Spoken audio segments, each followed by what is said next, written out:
एकातिर उपसभामुखको निर्वाचन सम्बन्धी छलफलमा अर्ने प्रतिपक्षी दलहरूले रापरपालाई बाइपास गरी छलफल चलाइरहेका थिए भने अर्कातिर रासपा सभापतिबाटै सहयोगको आश्वासन प्राप्त गरेपछि रापरपा संसदीय दलको सर्वसम्मत निर्णयले हामीले उपसभामुखमा उम्मेदवारी दिएका हौँ।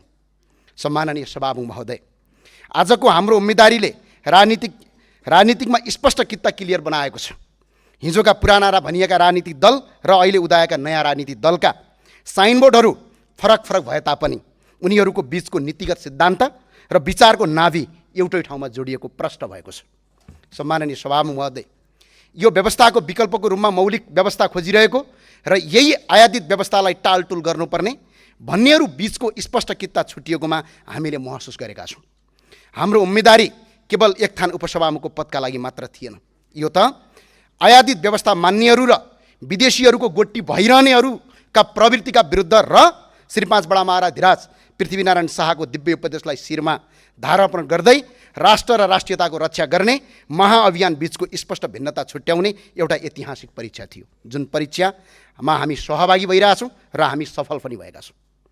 सम्माननीय सभामुख महोदय, सुशासन कायम होस्, राजनीतिक रोजगारी सिर्जना होस्, भ्रष्टाचार नियन्त्रण होस्, यी सबै प्रयासहरूमा हामी स्वागत गर्छौँ र साथसाथै साथ पनि दिन्छौँ। तर प्रश्न उठ्छ, नेपाली हामी रहौँला कहाँ नेपालै नरहे, परिचय हाम्रो रहला कहाँ पहिचान नै नभए। आज राष्ट्रको पहिचान खोसिएको छ।